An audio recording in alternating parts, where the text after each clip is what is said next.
buenos días a todos y a todas, bienvenidos y bienvenidas a Casa Patria Grande, presidente Néstor Kirchner, en esta mañana fría de Buenos Aires.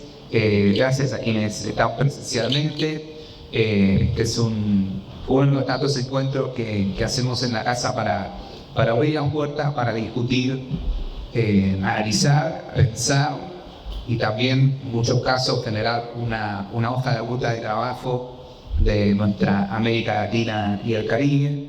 Estamos en semanas que son para la Casa Patria Grande bastante importantes y por eso nos parecía que con la pregunta de René en su momento de acercar la presentación de este libro que estamos juntos, nos viene para algo que venimos trabajando en profundidad que tiene que ver con la reactivación de la Unión de Naciones Suramericanas, de UNASUR, que estamos haciendo desde Casa Patria Grande en conjunto ya por suerte con gran parte del gobierno de Brasil, con Venezuela, con Bolivia, con Surinam, con Guyana y esperamos que con el resto de los países sudamericanos. Entonces, en ese marco de construcción de la nueva UNASUR, de la nueva integración de los pueblos, como lo llamamos nosotros, es que nos parecía que la presentación de este libro nos puede ayudar también a darnos más insumos para esta reconstrucción latinoamericana que tanto necesitamos.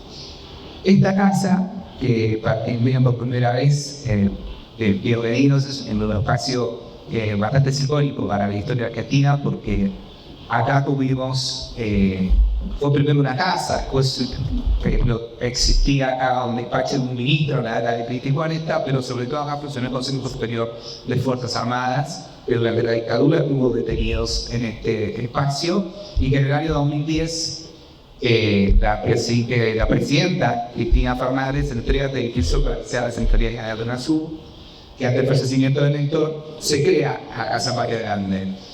¿Y qué pasó durante el gobierno anterior con esta casa? Literalmente se vació.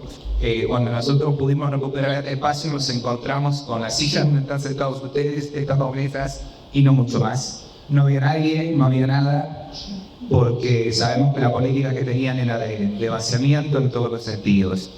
Y eso que pasó en la casa también pasa en la integración latinoamericana. Entonces, como dice Ernesto Samper, es un gran amigo de esta casa, intentamos que este sea la sala de cuidados intensivos de la integración latinoamericana, así lo sentimos. Así que bienvenidos y bienvenidas, muchas gracias por pensar en la casa, por presentar este libro en este lugar y en invitarlos a que con sus pensamientos, sus reflexiones nos ayuden a todos y todas en esta reconstrucción de integración. Muchas gracias y te dejo de ti ahora para ver. Gracias, Matías. Gracias, Matías. Gracias a todos y todas por estar hoy. Voy a hacer la policía del tiempo. Me dijeron que 10 minutos para cada uno. Va a ser difícil porque me imagino que va a ser muy interesante escucharlos a todos. Vamos a arrancar con Emil Sader. Vamos a contar un poco. Politólogo, sociólogo brasileño, profesor de la Universidad de São Paulo. Se graduó en filosofía por la Universidad de São Paulo, donde obtuvo una maestría en filosofía política y un doctorado en ciencias políticas. Es además periodista y sociólogo, fue secretario general del Consejo Latinoamericano de Ciencias Sociales, CLACSO, y coordinador general del Laboratorio de Políticas Públicas de la Universidad Estadual de Río de Janeiro. Emil, me gustaría primero si nos puedes contar un poco justamente acerca del libro, explicamos un poco para quienes estén interesados o interesadas en leerlo, de la historia contemporánea de América Latina. Buenos días. Voy a hablar parado, no porque sea solemne ni vaya a decir cosas muy importantes, pero por el vicio de ser profesor, entonces no quiero mirar la cara de la gente. Esperamos que el libro se explique por sí mismo. De todas maneras, es un libro sobre América Latina en el siglo XXI, que es el periodo histórico más importante hasta ahora de nuestro continente. Hemos sido el continente que ha tenido más gobiernos neoliberales y los más radicales. Llegó acá el neoliberalismo por la mano de Pinochet. Por eso ha sido el continente que ha tenido, el único continente que ha tenido gobiernos antineoliberales, y muchos. Y ha producido los grandes liderazgos políticos del siglo XXI, ¿no? Chávez, Lula, Néstor, Rafael Correa, Evo Morales, Pepe Mujica y más recién López Obrador, Xiomara, Petro, el gobierno de Bolivia, el gobierno de Chile. Y lo que trata este libro es de hacer ese recuento. Hay 3 ensayos de introducción sobre situación política de América Latina en el siglo XXI, situación social, situación económica. Después hay análisis de 20 países. No fue simple escoger los 20 países, pero era difícil hacer mucho más grande que eso, ¿no? Le pedimos a cada autor 20 páginas y siempre fue más grande, porque el tema no es simple, ¿no? Le dijimos, aténgase al siglo XXI, puede volver atrás para dar los antecedentes y proyectar algo de futuro. Es un libro representativo, yo creo, de lo que es América Latina. Entonces creo que un libro, tengo la pretensión que un libro que quede, no que quede en las librerías, pero que quede como testimonio de lo que vive el continente. Acá están algunos de los autores, somos 4, ¿no? De los tantos que hay. Vamos a lanzarlo en México, queremos lanzarlo en Uruguay. Habrá una edición brasileña que la vamos a lanzar también. Y estamos pensando también en el futuro, ¿no? Después de ese libro, ¿qué es lo que viene? Y pensar el futuro de América Latina. Como es un futuro complejo, a lo mejor cambiaremos el nombre del próximo proyecto. No el futuro, sino los futuros posibles de América Latina, ¿no? Que es una pelea, es una disputa abierta, nada está dado. Ni las conquistas son irreversibles, ni las eventuales reveses no son contornables. Entonces, muchas gracias a esta casa, muy contento de estar en la casa de Néstor. ¿Qué falta nos hace? ¿Qué falta nos hace Néstor? ¿Qué falta nos hace Chávez? Pero el futuro de América Latina está abierto. Las conquistas están, el continente es menos desigual de lo que fue en el pasado, tiene liderazgos importantes, tiene fuerzas políticas importantes. Y para concluir, diré que un libro es como un niño, ¿no? Uno piensa en la idea de tener un hijo, después viene la gestación, que es casi lo más difícil, después nace. Pero no puede dejarlo suelto por el mundo, tiene que ir a lanzar el libro, tiene que ir a impulsar, ayudar al niño a tener espacio, ir a la escuela, etcétera, etcétera. Este lanzamiento debe hacer parte de ese movimiento, de proyectar el libro. Ojalá usted lo pueda leer, ojalá le pueda gustar y ojalá le puedan ayudar a difundirlo. Entonces, muchas gracias a esta casa tan querida por ustedes y por Néstor. Gracias.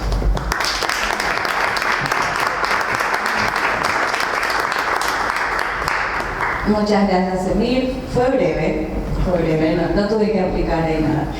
Ahora sí vamos a escuchar a Constanza Moreira, una de las autoras del libro también, licenciada en Filosofía por la UDELAR y doctora en Ciencia Política por la Universidad Cándido Méndez, senadora de Uruguay entre 2010 y 2015 por el Frente Amplio. También fue directora del Instituto en Ciencia Política de la Facultad de Ciencias Sociales entre 2005 y 2008 y profesora titular de UDELAR. Constanza, hablamos un poco antes de la presentación de la reforma jubilatoria que llevó adelante Luis Lacalle Pou. En tu libro, mencionás, como lo decía Mir, lo que tiene que ver con los primeros años del siglo XXI, lo que fue el Frente Amplio, sobre todo el crecimiento económico que tuvo el Frente Amplio, incluso cuando en otras regiones estaba más complicada la situación en ese sentido. ¿Qué comparación, en qué situación está justamente Uruguay en este momento, contemplando justamente los años en los que ha gobernado el Frente Amplio? Y te sumo una pregunta más, si me permitís. ¿Por qué considerás justamente que con ese crecimiento económico o con tantos factores beneficiosos del Frente Amplio logra llegar a la derecha y también a la otra derecha en la coalición de Luis Lacalle Pou? Bueno, qué preguntas.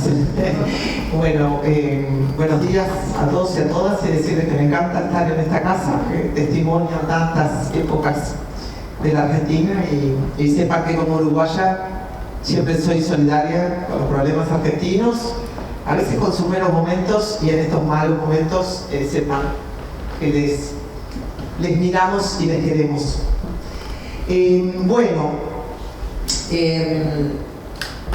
Empiezo como por la primera pregunta. Como uruguaya, y dado que los uruguayos siempre nos creemos muy excepcionales, creo que todos los países tienden a creerse muy excepcionales, pero bueno, nosotros como somos chiquitos hacemos de la excepcionalidad virtud.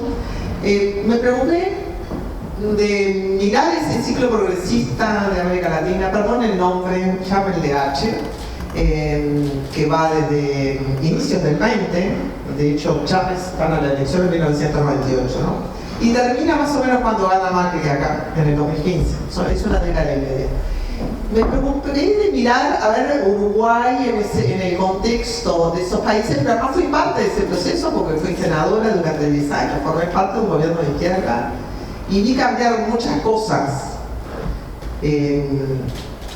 Alcanzaba con ir a un encuentro diplomático de cualquier país y ver cómo cambiaba étnicamente la diplomacia latinoamericana. Realmente fue un cambio, una gran circulación de élites y todas las subalternidades políticas, los pueblos originarios, las mujeres, los negros, todo eso entró de repente en la política.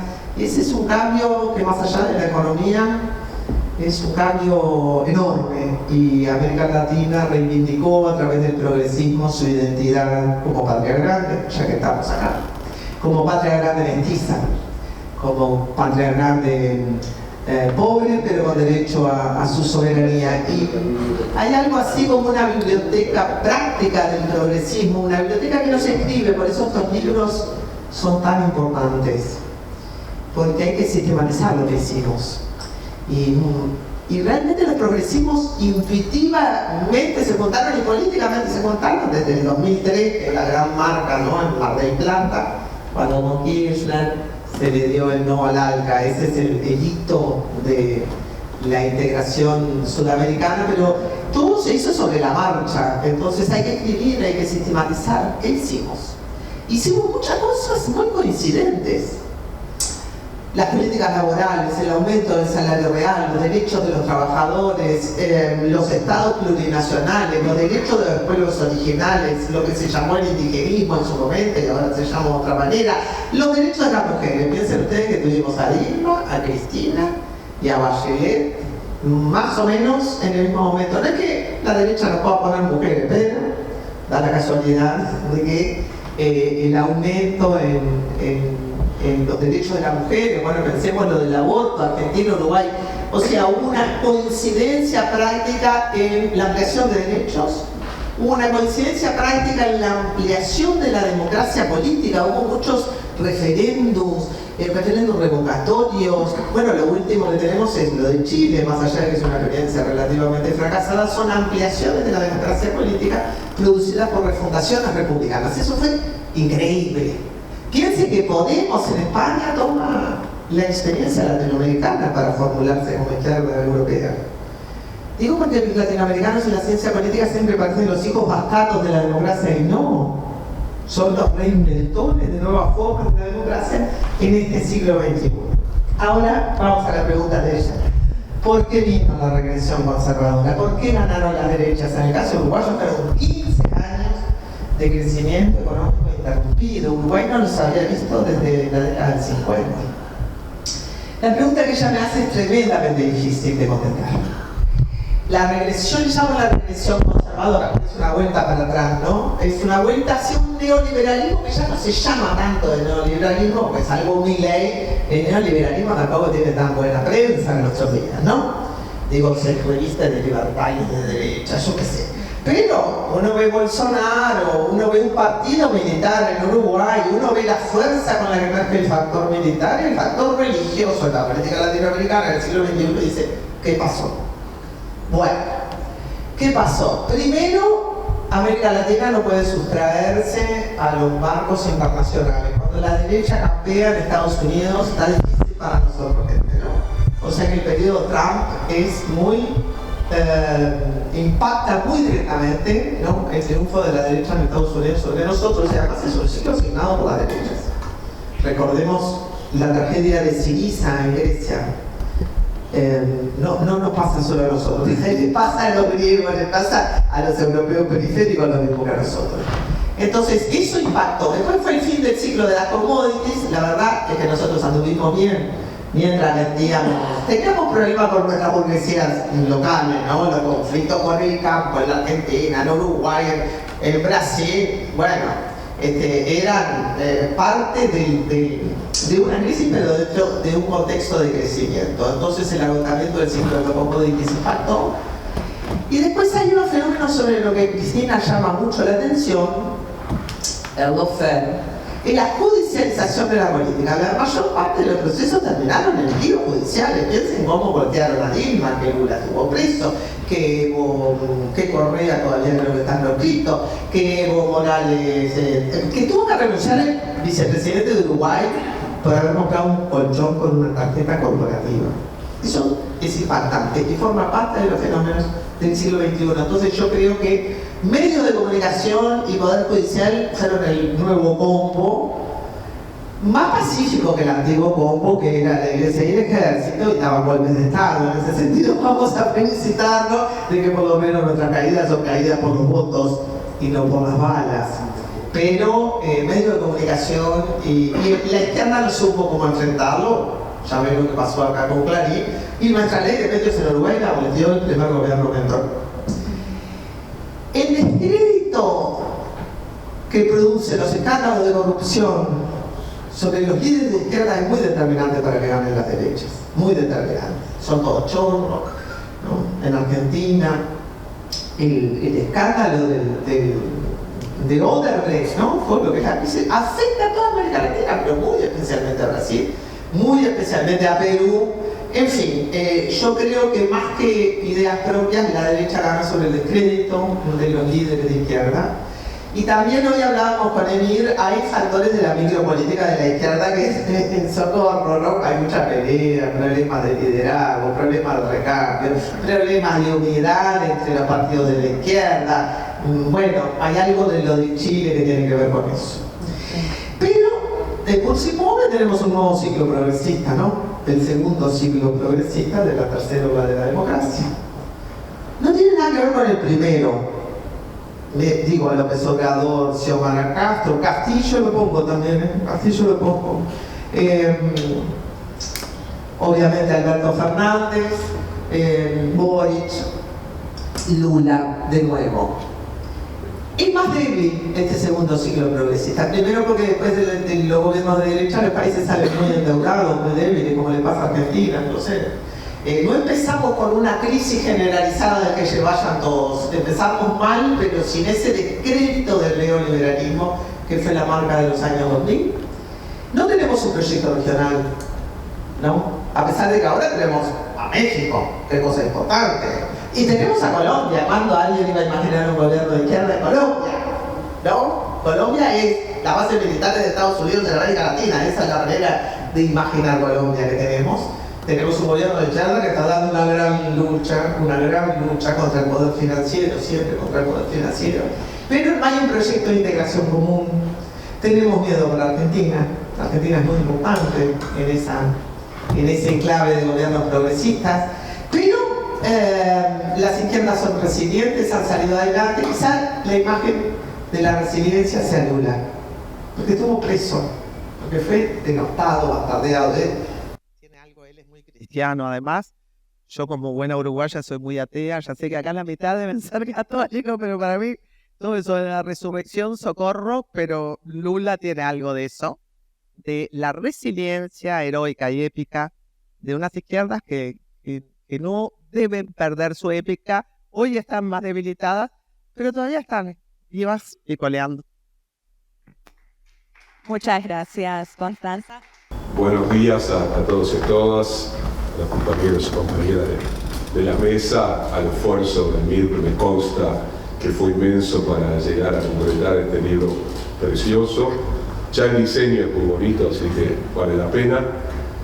Y también significativo que todavía podemos pensar en términos de un proyecto compartido, continental, que abarque desde México a la Argentina.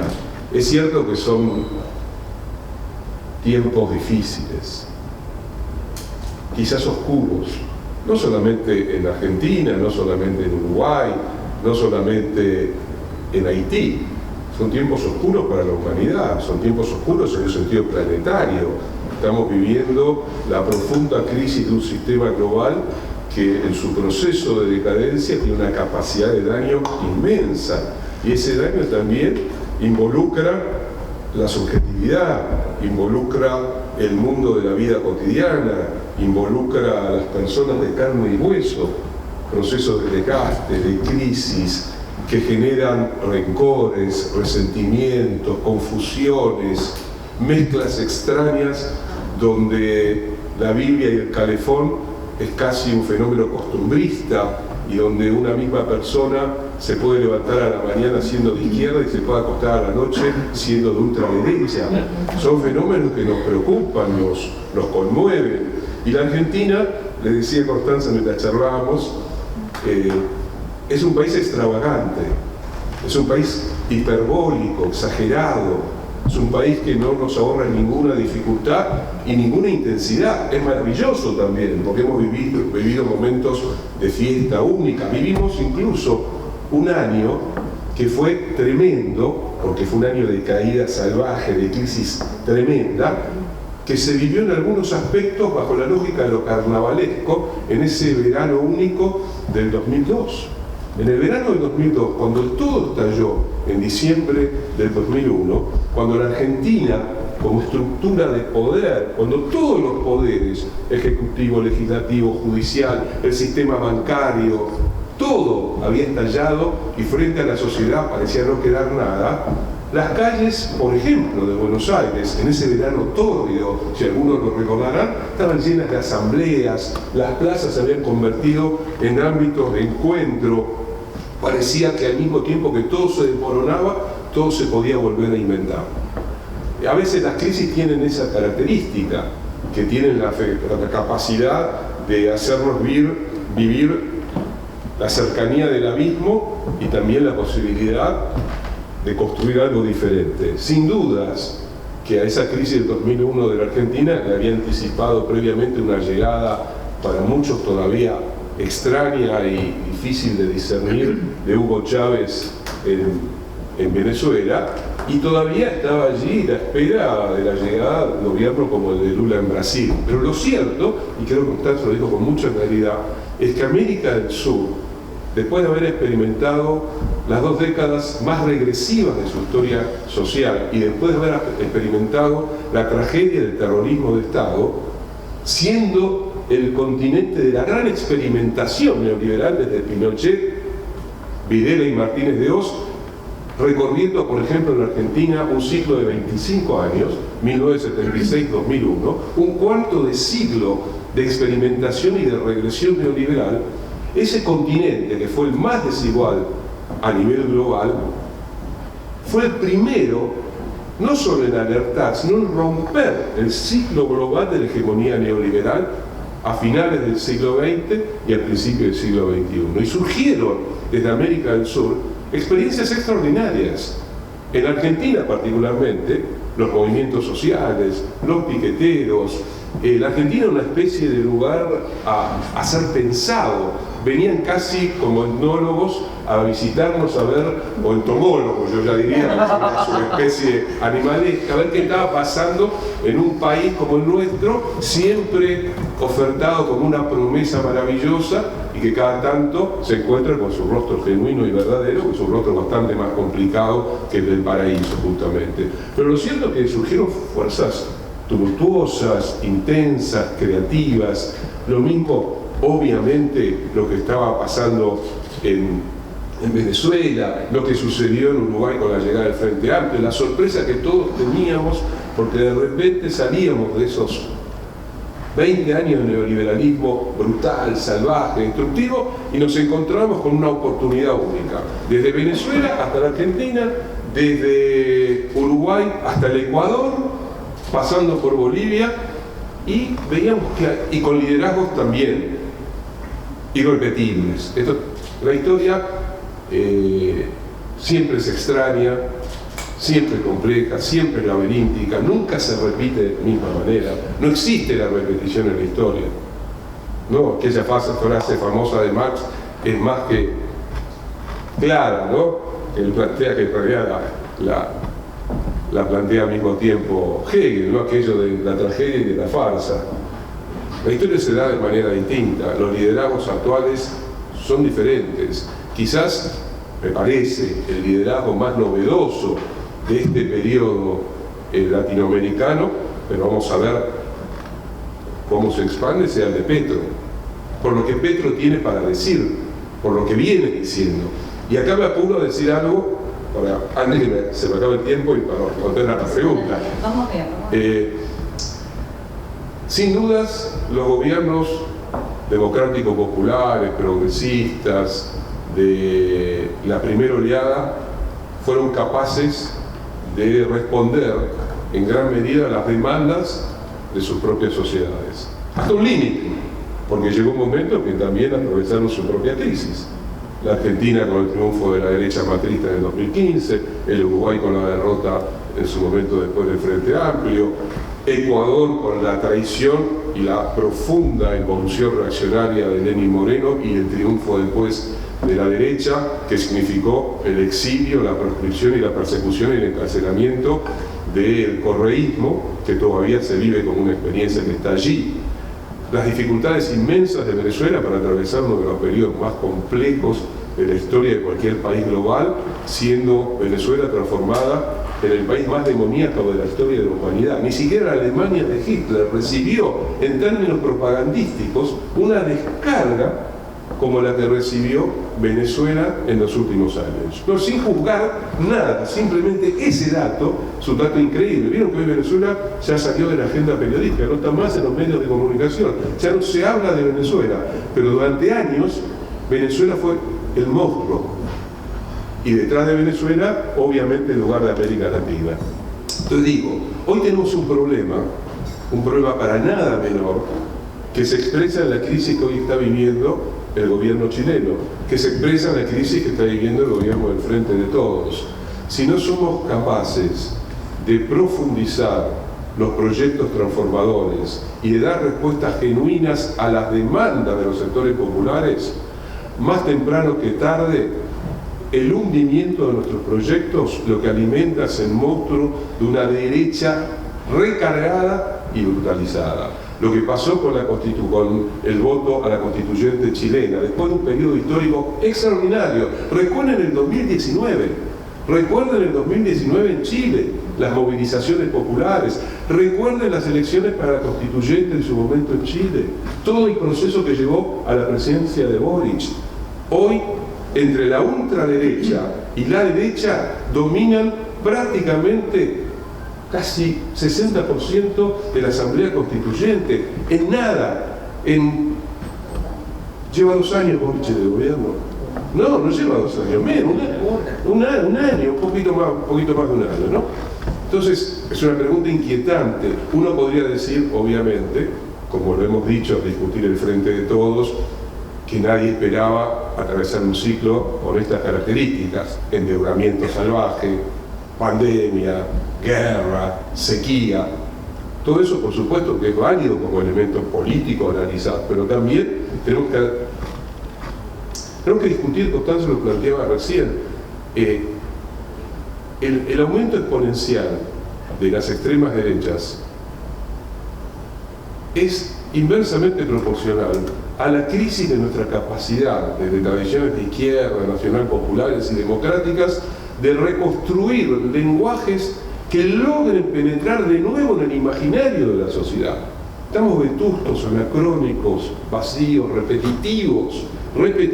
Por eso me parece que la experiencia de Petro es una experiencia novedosa. Petro se está enfrentando a su gran dilema también.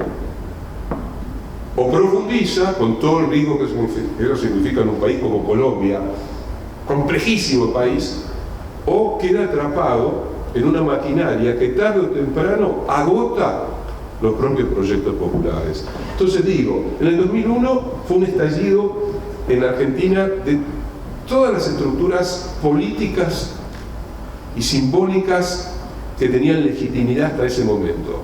El famoso que se vayan todos. En mi capítulo yo no podía escribir del siglo XXI argentino sin hablar de la dictadura. Es imposible, imposible, porque la dictadura fue un antes y un después. Nos cambió como sociedad, nos cambió como individuos, cambió la matriz económica, cambió muchas cosas. Por lo tanto, discutir el siglo XXI es discutir el pasado. Y no podemos discutir, seguramente, eso que lo obsesiona a Emir en términos de pensar el futuro, o los futuros, sin discutir la crisis profunda por la que hoy atravesamos, en un momento histórico paradojal, porque está López Obrador en México, Lula ha regresado nada más ni nada menos que de la noche más oscura para volver a ser presidente de Brasil, en Colombia ganó Petro, en Chile ganó Boric, volvió Bolivia a recuperar su potencia democrática con el MAS y con Arce en la presidencia, con los conflictos que tiene también el sistema político boliviano y el MAS boliviano.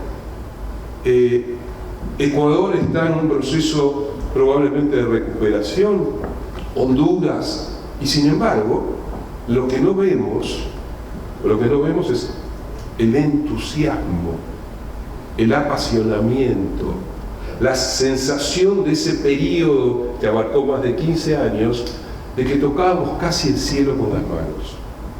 Entonces tenemos que muy rápidamente reencontrarnos con la posibilidad de interpelar de otro modo a sociedades y a pueblos atravesados por la ira, el desconcierto, el descreimiento, la despolitización y el resentimiento.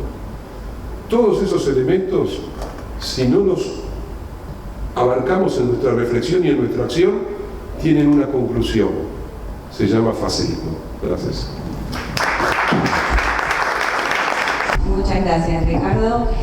Ahora vamos a escuchar a René Ramírez Gallego, también autor del libro, académico, economista, maestro en desarrollo económico por el Instituto de Estudios Sociales de Holanda y maestro en gobierno y políticas públicas por la Facultad Latinoamericana de Ciencias Sociales de México, doctor en sociología de la desigualdad y de las relaciones de trabajo, Universidad de Coimbra. Se ha desempeñado como secretario nacional de Planificación y Desarrollo, secretario de Educación Superior, Ciencia, Tecnología e Innovación, presidente del Consejo de Educación Superior y presidente del directorio del Instituto. René, Constanza hablaba antes cuando hablaba del crecimiento económico y hacía referencia a las commodities.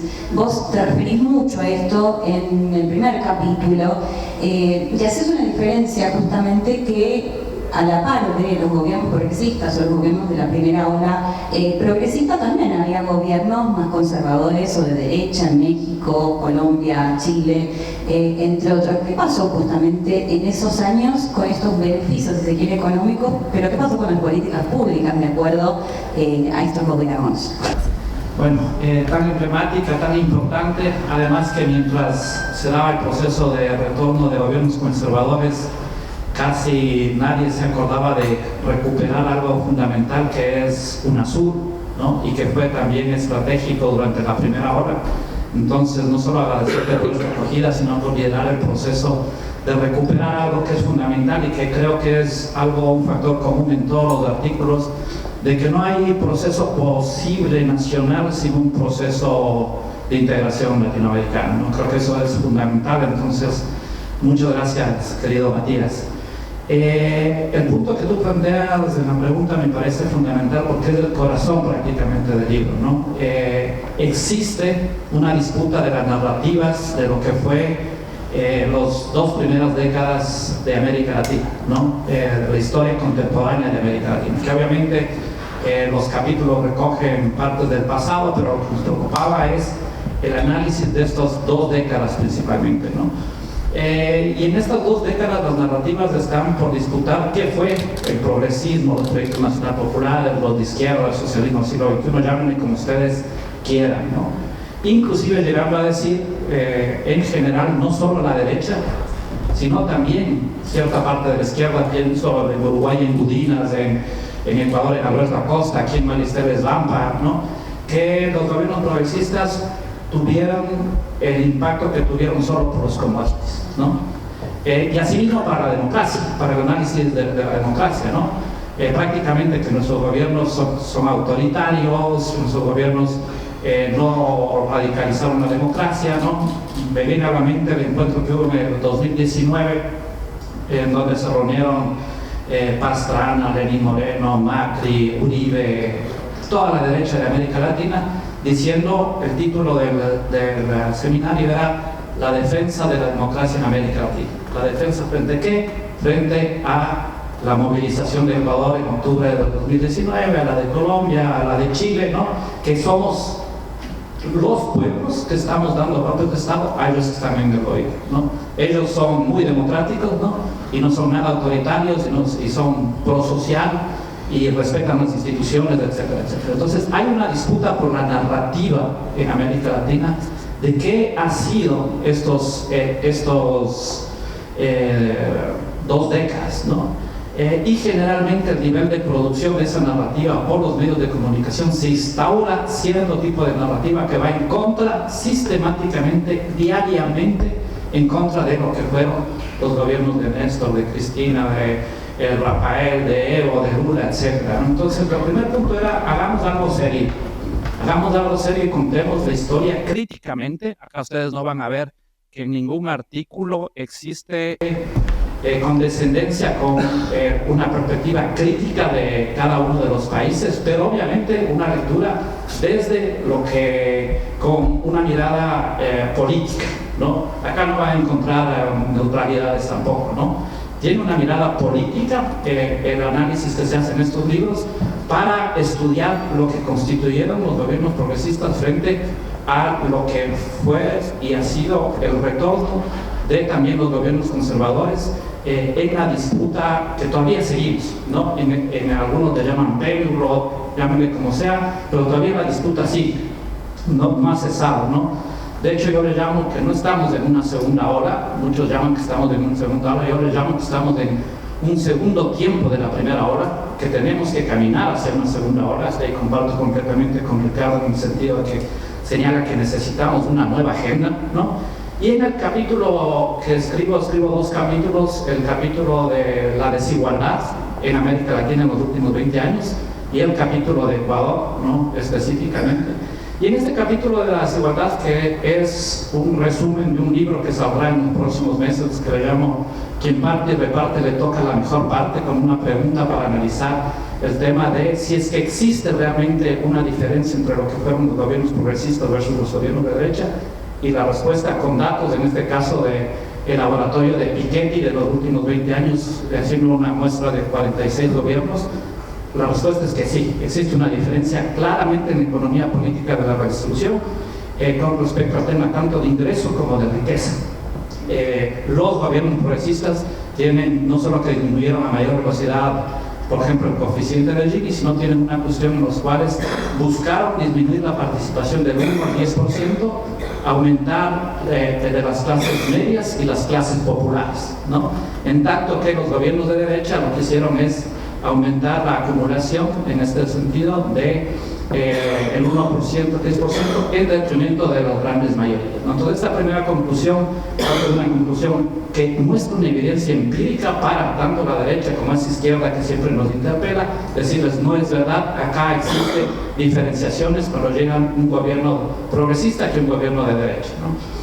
Eso por una parte, pero por otra parte también dentro del progresismo, ¿no? Dentro de los gobiernos nacionales populares, también vería internamente cuál fue la economía política al interior de cada uno de los diferentes gobiernos, ¿no? No todos fueron iguales, y también para avanzar en lo que implicaría aquellos problemas que no lo tomamos en cuenta, no lo hicimos, no pudimos, no lo vimos, ¿no? Para seguir avanzando en lo que sí podría constituir una segunda ola de estos gobiernos progresistas, ¿no? Entonces no es lo mismo lo que sucedió al interior de los gobiernos progresistas. Incluso podríamos decir que existieron gobiernos progresistas que tuvieron comportamientos de patrones de economía política similares a los de derecha.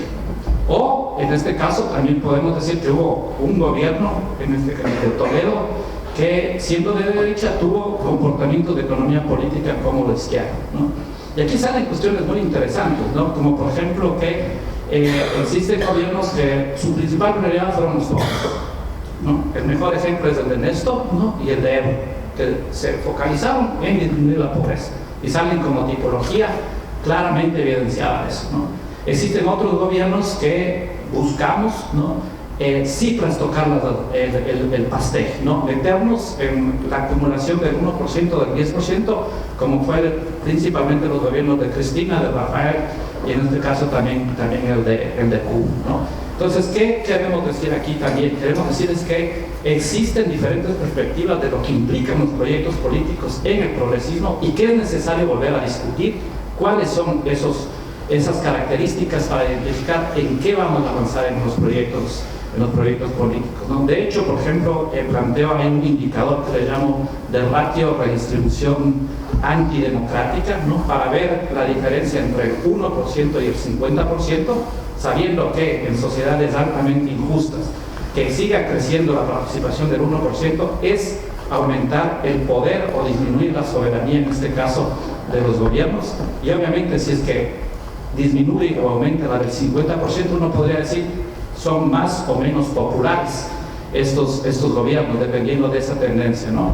Y hay, por ejemplo, algo que hay que reivindicar y recordar ahora que se entra en procesos electorales. Por ejemplo, uno de los gobiernos que más generó una perspectiva de redistribución popular, disminuyendo el 1% al 50%, es el gobierno de Cristina, bueno, el de Rafael y el de Pepe Mujica, ¿no? Entonces, podemos identificar patrones diferentes de redistribución.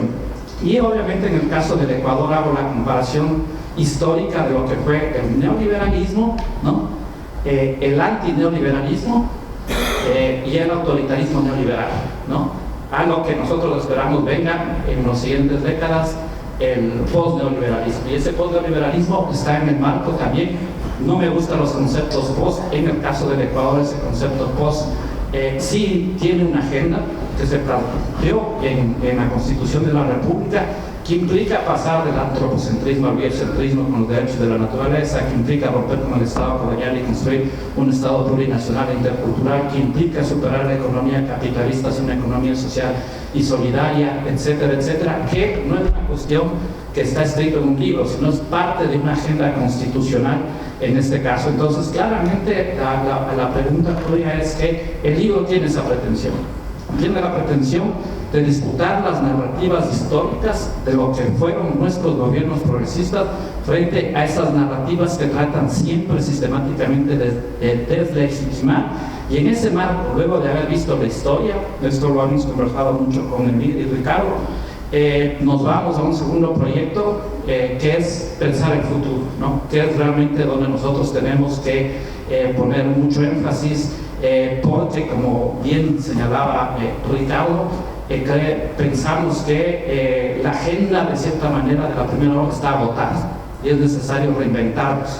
No es que esté agotada lo que hay que hacer, sino que esa manera de seducción que tuvimos en la primera ola se ha agotado y es necesario repensar nuevas agendas, nuevos paradigmas para seguir avanzando en procesos de democratización y de bienestar de nuestros pueblos. Yo me quedaría ahí. Muchas gracias por...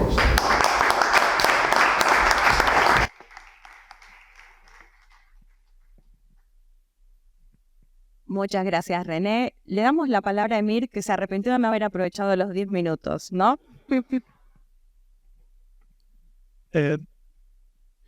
Quisiera agradecer a Cal, que se comprometió con nosotros en esa aventura, ¿no? Aventura por el tamaño del libro, etcétera, etcétera, que pasó por muchas circunstancias. Incluso irnos, yo y Tomás Mulián, a la Feria del Libro en Chile, y el libro queda frenado aquí en la aduana de Buenos Aires, por razones muy considerables.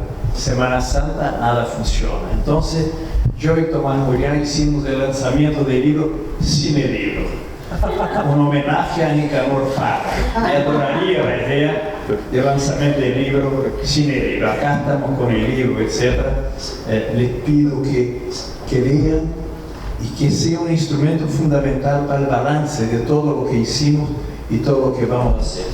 De manera indebida, me he querido transmitirles algo de la conversación larga que tuve con Álvaro García Linera, que no pudo estar aquí.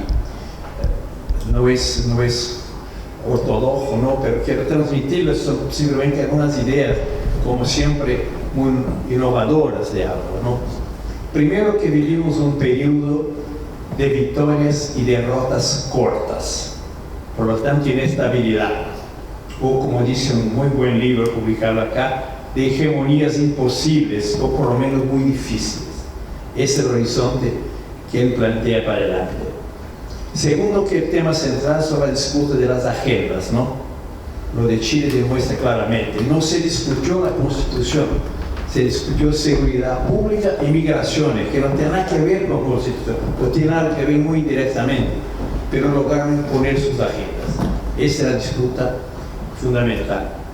Lo otro es que lo fundamental no son las constituyentes, son los gobiernos que inducen a constituyentes. Los gobiernos de izquierda son constituyentes, digamos. Por ejemplo, hacen reconocimiento de los pueblos indígenas y después la Constitución lo incorpora. Plantean políticas sociales que disminuyen la desigualdad y después la Constitución lo incorpora. Después dice que el neoliberalismo está en crisis en escala mundial. Él cree que el factor más importante del futuro de América Latina es el desgaste y una cierta tendencia a políticas no ortodoxamente neoliberales, ni en Estados Unidos ni en Europa. Él cree, por lo tanto, que lo que va a favorecer el futuro de América Latina es la consolidación de alianzas internacionales con gobiernos que ya de alguna manera se deshacen del neoliberalismo. Creo que eso era lo que básicamente, entre tantas otras cosas que seguramente va a escribir, va a participar del proyecto sobre el futuro de América Latina y se comprometió a escribir un libro que desarrolle esas ideas. Entonces, eso es lo que quería y agradecer una vez más a Carlos. Vamos a tener una edición también en Brasil. Yo sé que en Argentina no hay Amazon, pero es muy importante, por norteamericano que sea, porque mucha gente escribe preguntando cómo compro. Gente de Estados Unidos, de Europa, de América Latina, y no podemos garantizar que estén en las librerías. O en cuáles librerías, en qué momento. Infelizmente Amazon funciona. Digamos, se puede comprar, a veces pagar un poco menos y llega.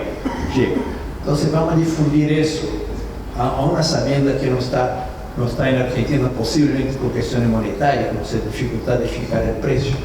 Pero vamos a hacer eso porque no hay como indicar a una persona dónde va a encontrar el libro.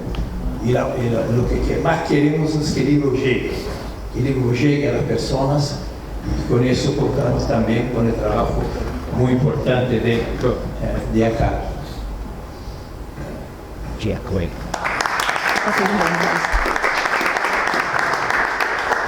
La Argentina ha sido un país casi desde sus orígenes atravesado por los flujos migratorios, fundamentalmente de los hermanos de los países vecinos. Para nosotros es casi una experiencia cotidiana el vínculo con el mundo de Bolivia, de Paraguay, de Chile, de Uruguay, de Perú, menos con Brasil probablemente. Es decir, hay una tradición, hay una historia, lo que no implica que no haya habido exclusiones, racismo, etcétera, etcétera, violencia. Pero es diferente, por ejemplo, a lo que hoy está atravesando una sociedad como la chilena, que no tiene tradición de flujos migratorios continuos y se encuentra en un contexto muy particular recibiendo un flujo migratorio de enorme volumen, que es básicamente de los hermanos y hermanas venezolanas y en su momento también de muchos hermanos y hermanas colombianos.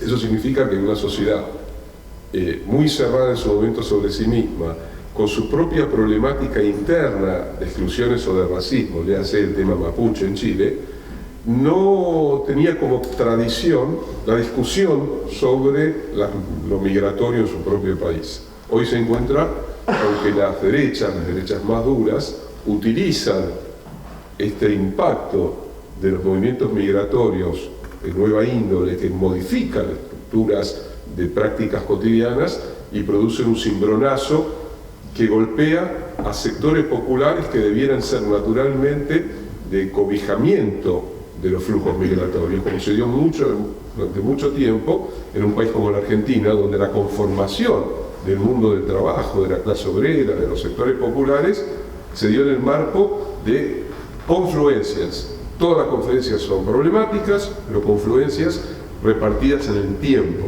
que hace que el vínculo con lo migratorio tenga un carácter diferente. Es un problema no menor para América del Sur en este momento, como lo es para América Central y del Caribe la problemática migratoria hacia los Estados Unidos y el papel que tiene que jugar México, el propio México de López Obrador, quizás uno de los problemas más graves de la política progresista del México de López Obrador sea su política migratoria, ¿no? Que es un tema gravísimo.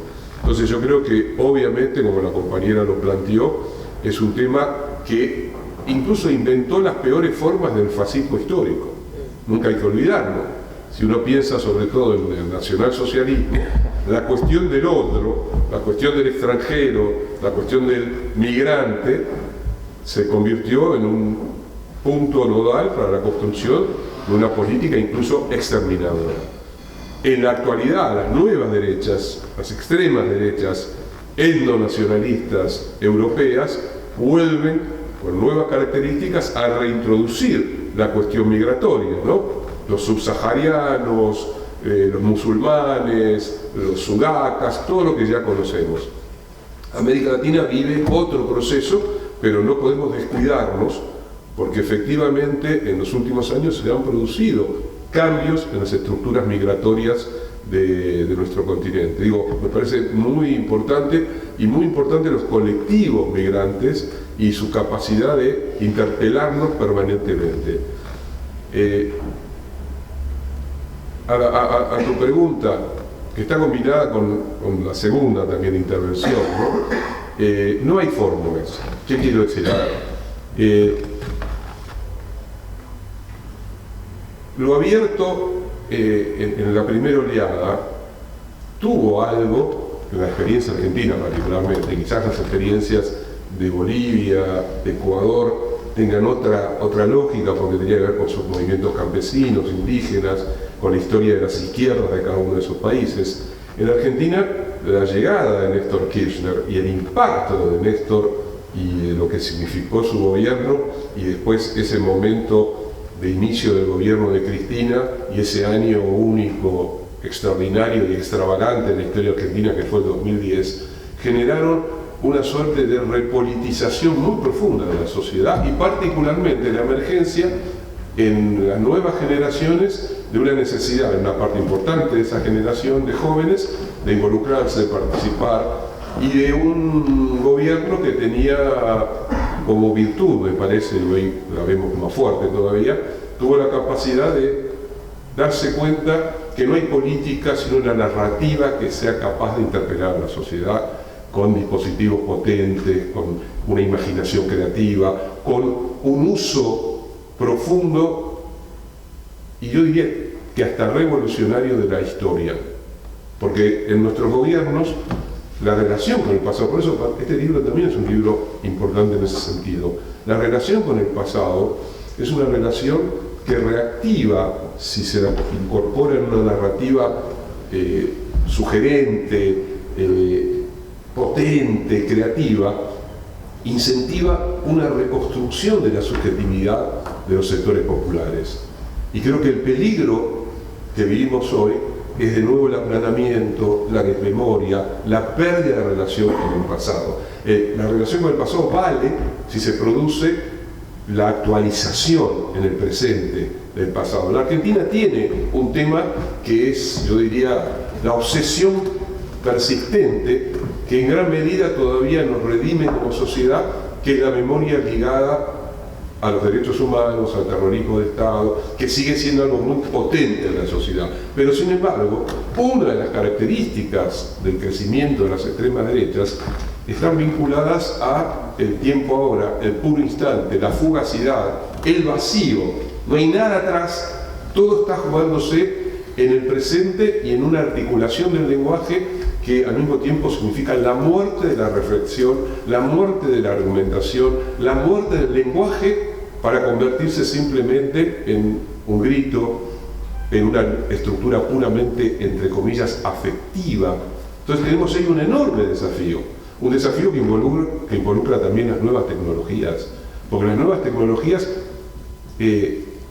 disculpen mi deformación profesional, si ustedes quieren, pero la tecnología es performativa. No es simplemente un problema de qué uso le damos a la tecnología. ¿Es bueno o mala si yo soy bueno o si soy malo?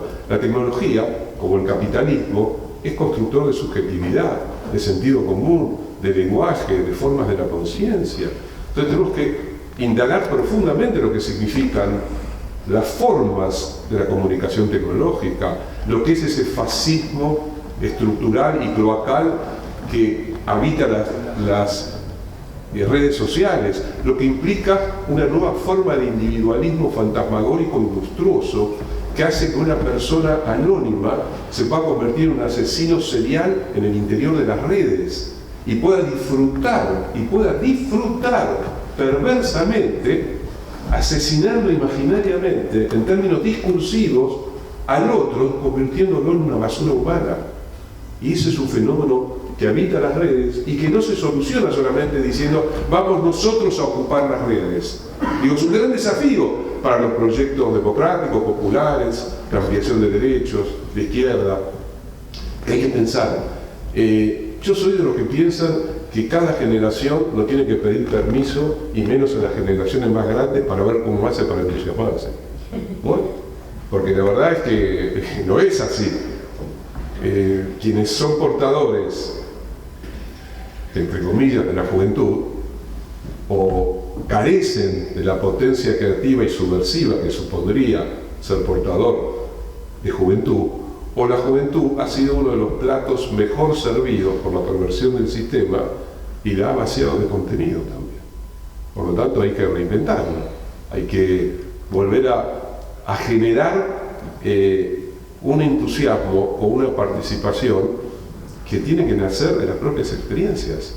No hay una suerte de catálogo, no hay un programa que se pueda construir para. Y obviamente, está claro, y con esto cierro, que es responsabilidad tanto de abrir camino como de cerrarlo, lo que le cabe a nuestros gobiernos si se quedan prisioneros de lo que no saben, no pueden o no quieren hacer. Y esta es quizás una de las partes más trágicas de este momento que estamos viviendo en nuestros países. ¿Qué se hace? ¿Cómo se hace? ¿Para qué? ¿Y qué se deja de hacer? ¿Y por qué? Ahí estamos entrampados. Los gobiernos de la primera oleada tenían una energía o un plus caracterizado, insisto, por liderazgos muy peculiares. Los gobiernos de este momento histórico me parece que son víctimas de nuevo de algo que en los 90 fue un veneno, lo inexorable. El mercado, la globalización, el capital, la deuda, todo eso en los 90 llevó al cinismo, llevó a la complicidad y llevó a que muchas izquierdas devinieran neoliberales, ni hablar la socialdemocracia europea. Ahora hay un peligro cierto de que proyectos nacidos genuinamente desde una mirada democrático-popular, de izquierda y progresista, devenga en gobiernos de un realismo posibilista que termina siendo reproducción del sistema, que tiene un problema diferente al de los 90. En los 90 había una especie de juego de alternancia entre centro-derecha liberal, centro de izquierda liberal. O sea, el neoliberalismo estaba en el centro-derecha y en la centro-izquierda. Podía ser liberal conservador o social democrático. Hoy la crisis del neoliberalismo abarca al sistema político de representación en su totalidad. Estamos frente a una crisis de representación en las democracias contemporáneas, que es el producto del vaciamiento que la expansión hiperbólica del neoliberalismo generó en el interior de la vida subjetiva de nuestras sociedades. El gran desafío es encontrarle la salida a eso, encontrarle la interpelación a eso. No hay recetas. Hace muchos años, cuando se empezó a discutir la viabilidad de los estados nacionales, porque el capitalismo se globalizaba tanto y el capital se deslocalizaba tanto, lo cual es verdad, ¿no? Hoy de una empresa multinacional se produce una cosa acá, se produce otra cosa allá. Yo decía, ¿sabés dónde se ven los estados nacionales? Si sos migrante, ahí sí que vas a ver los estados nacionales funcionar. Las fronteras, la seguridad, el narcotráfico, ahí sí que estamos bien adentrito de los estados nacionales. Entonces se globaliza el capital y se vuelven cada vez más duras las barreras que se interponen entre nosotros y los otros. En Europa, la izquierda es internacionalista y la derecha es nacionalista. Digo porque en América Latina el nacionalismo puede estar unido a la izquierda, pero en Europa no. En Europa la izquierda es la que defiende la libre circulación de las personas. Porque el capital circula, pero las personas no. Los gobiernos progresistas, este es un capítulo olvidado, pero Argentina, Uruguay, Argentina fue el más generoso en materia migratoria. Es un capítulo que en general en el progresismo no nos quedamos mucho, pero es impresionante lo que hicieron los gobiernos progresistas para adecuar una normativa tipo patria grande. ¿No? Porque nosotros tenemos que reivindicar que somos todos hijos de la patria grande. Ya en los estados, cuando se peleó por el estado plurinacional en Bolivia, se peleó para que estuvieran todos adentro, ¿no? Bueno, ahora nosotros tenemos que defender esta idea de patria grande y luchar contra las fronteras. Y más contra las fronteras defendidas por armas. Más contra las fronteras que están bajo el control de los ejércitos y los militares, perdón, pero yo tengo una obsesión con el tema del militarismo en América Latina y obviamente el militarismo en el mundo que va increyendo. Estamos en plena carrera armamentística ahora en el siglo XXI gracias a la guerra nuclear. Entonces, yo creo que no hay que defender los colectivos migrantes, sino que hay que defender la vieja idea, acá sí quiero defender una vieja idea, de la patria grande, porque la patria grande es una vieja idea. La vieja idea de un mundo sin fronteras. Y no me quiero volver del movimiento hippie, pero yo creo que sí, que nosotros tenemos que defender un mundo sin fronteras, porque América Latina sale del proceso independentista completamente balcanizado. Y nunca hemos podido desalambrar aquello que el proceso independentista balcanizó, que fueron nuestros estados. Y ni que hablar de las pequeñas guerras, ¿no? Las guerras entre Chile y Perú y bueno, el aislamiento de Bolivia, su falta de salida al mar. Bueno, todo eso de los estados nacionales tiene que ver con la migración. La migración es económica, está lleno, hoy hay una migración venezolana, y, no sé, hay todo un tema con la migración, pero el tema de la migración siempre está atravesado por la dimensión del narcotráfico, de la criminalidad, siempre está atravesado por eso. Yo digo que como agenda mínima de izquierda, cero fronteras, iguales derechos para migrantes, no, digo, eso tiene que estar. No está, no necesariamente está. Porque, sobre todo porque vivo la experiencia europea y veo cómo la ultraderecha europea se está alimentando de esa división. Acá la división es otra, pero ya vendrá, porque los flujos migratorios en América Latina están aumentando. Sobre el fascismo y el malestar. Sí, el malestar, sobre todo si uno piensa en la Alemania nazi, se alimentó exactamente de lo que vos decís, es decir, de un montón de gente que no encontró camino, ni lugar, ni trabajo, y me refiero a la clase obrera, ¿no? por descontado, las clases que tienen el poder económico son conservadoras, porque tienen algo para conservar, que es su lugar en el mundo, ¿no? La derecha es la defensa del privilegio, tampoco precisa grandes bibliotecas, tampoco precisa, lo que precisamos grandes bibliotecas somos nosotros. Pero ni el fascismo ni el nazismo hubieran sido lo mismo si no hubiera existido la guerra, son hijos de la guerra, son hijos de la guerra. Pero también la revolución, no sé si cae la guerra, porque yo no sé si el ejército blanco se hubiera transformado en el ejército rojo si no hubiera sido por el hambre y lo que quedó devastada Rusia con la Primera Guerra Mundial. O sea que te digo con esto que esos acontecimientos históricos fueron caldo de cultivo de una cosa y de la otra. Ahora, el fascismo y el nazismo fueron una respuesta a la Revolución Rusa, sin duda. Digo, por eso hay una reacción conservadora. Cada vez que nosotros avanzamos, recrudece. Pero no es lógico recrudecer con ejércitos que sin ejércitos. Todos llevamos un fascista adentro. La pulsión de muerte anida en nuestros corazones. Freud. Nosotros no somos amor y solidaridad. Somos, ¿no? Tenemos el chingue en el lado oscuro. Entonces esa pulsión de muerte está muy cultivada por la necropolítica del capitalismo, ¿no? Y entonces esa pulsión de muerte está ahí. Es lo que habla Foster de las redes, ¿no? Del asesino serial, la violencia contra las mujeres a reprimir, que hemos hecho leyes, pero está acá, peor. O sea, los femicidios en América Latina están aumentando. La violencia social en América Latina es escandalosa. Y al mismo tiempo han matado las armas, venga que va, y sigue. Y la izquierda no ha hecho casi nada. Con el tema armas, con el tema ejército, con el tema militares. De esos no se habla. Entonces,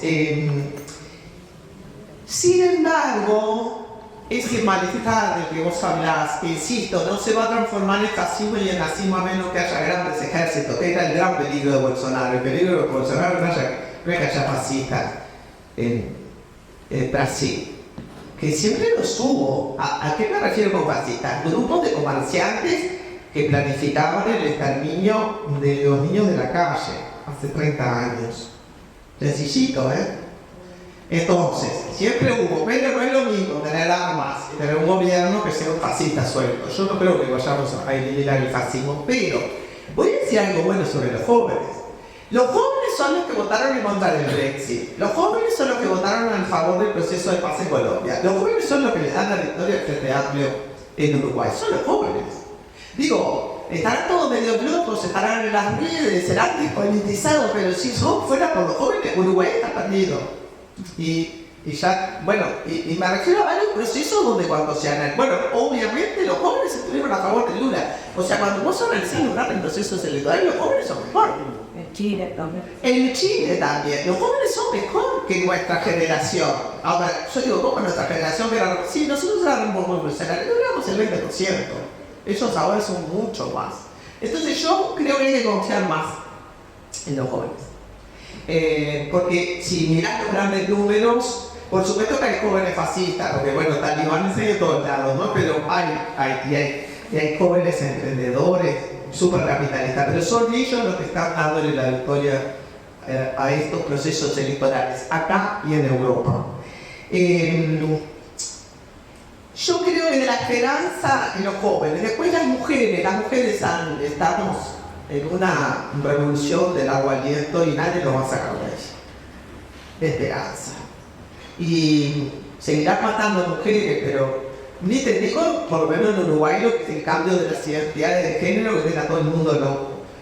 En Uruguay la derecha es conservadora y reaccionaria, no es Milei. Lo único que quiere es autoridad, orden, que los hijos obedezcan a los padres y las mujeres obedezcan a las mujeres, y los hombres y las mujeres obedezcan a los hombres, que están locos por eso. Es patria, familia y propiedad. Es sencillito lo de la derecha uruguaya, no salen de ahí. Es sencillo, es conservador, es la vieja reacción al mundo de la modernidad. ¿Y quién son los impulsores del boom de la modernidad? Los jóvenes, las mujeres y los temas de medio ambiente, sobre los cuales está todo muy difícil porque hay una derecha medioambientalista, ¿no? René habló bastante hoy de la crítica fácil que se le hace a los proyectos de izquierda desde un movimiento medioambientalista que se dedicó a socavarla. Me encantó lo que dijiste, porque hay un ambientalismo de derecha o muy usado de derecha, pero el tema está. Cuando el tema está, el capitalismo enseguida se apropia de él.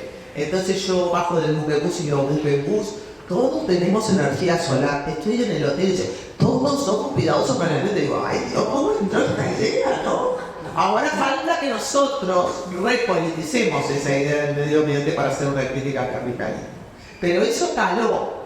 Y entonces los jóvenes burgueses, tengo unos cuantos en la familia, son fatales, ¿no? Votan al frente, yo qué sé si votan al frente, ¿no? Muy burguesitos ellos, pero veganos todos, fibra sintética, me vuelve loca. Pero ese tema ya es políticamente correcto, entonces quizás nosotros tengamos que politizar, repolitizar ese discurso, pero eso hoy importa y Pedro fue muy vivo con eso. Él agarró eso y dijo, no soy de izquierda ni de derecha. Yo decía, este loco, ¿para dónde va a salir? Soy del partido de la vida, estoy contra el petróleo, pero bien que nos damos cuenta que es de izquierda, pero él supo capitalizar para la izquierda este debate. Yo creo que en Uruguay no lo sabemos hacer, pero ahí te digo, jóvenes, mujeres, medio ambiente, ahí yo veo un aire, un gran aire. Gracias, profesor. Vamos a ganar mi pequeña casita para decir que como no puse límite de tiempo, se pasaron un poquito, así que con esta presión le paso la palabra a René para ir cerrando. Yo creo que el tema de migración, sin lugar a duda, es fundamental, no solo económicamente, sino hay que analizarlo en la perspectiva de la matriz de disputa política de cómo la derecha está utilizando a la migración en sus estrategias también electorales, ¿no?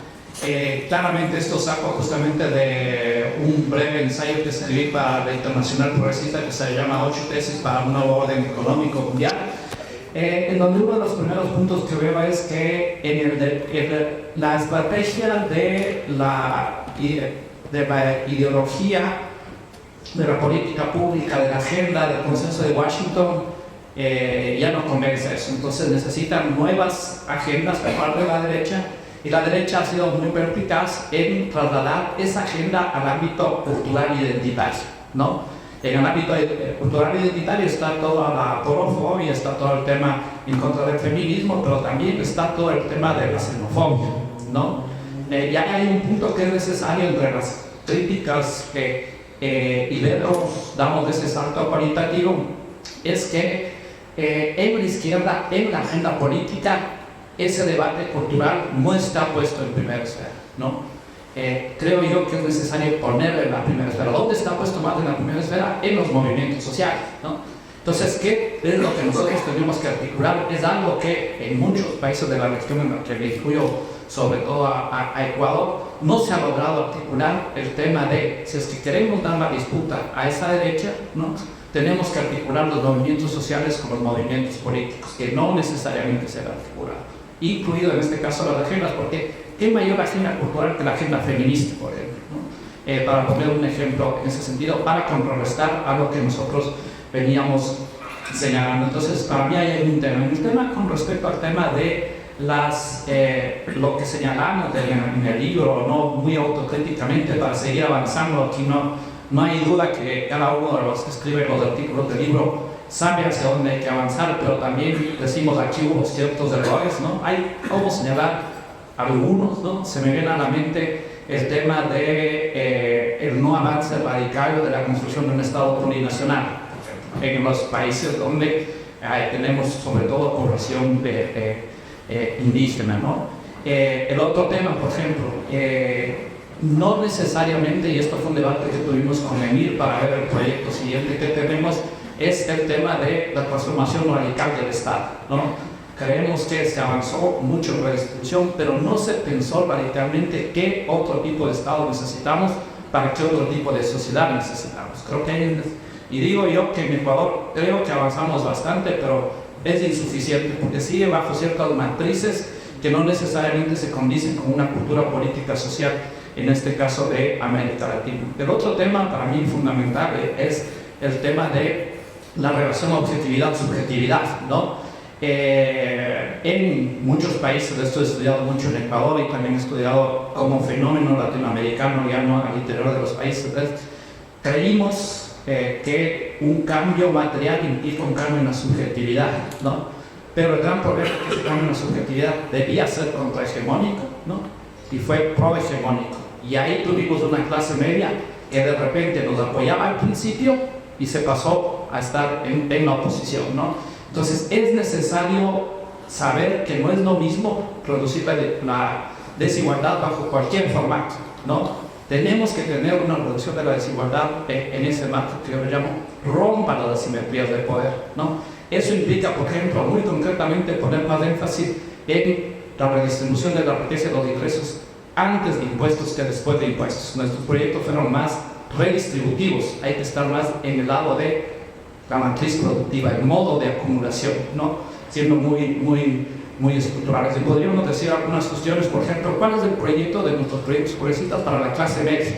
¿No? En este libro que va a salir sobre el tema de la redistribución, la pregunta es el complejo de Estocolmo, ¿no? Si es que realmente eso se da con las clases medias, ¿no? Yo siento que realmente es que nuestros proyectos no tuvieron proyecto para las clases medias, ¿no? Y ahí tenemos nosotros una falencia en términos de proyecto político. Y con respecto al tema, para finalizar, de regresar al tema de la migración, que dijiste, Constanza, que me parece fundamental, esta utopía de las sin fronteras. Bueno, en Ecuador planteamos en la Constitución la ciudadanía universal, ¿no?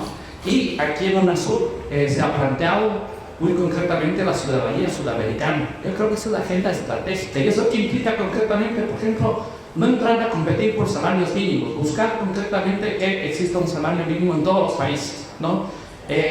Buscar concretamente que exista la libre movilidad de estudiantes, libre movilidad de profesores, de profesionales. Entonces hay que trabajar, y por eso, sin lugar a duda, resulta estratégico la recuperación de CELAC y sobre todo de UNASUR. Muchas gracias, compañeros.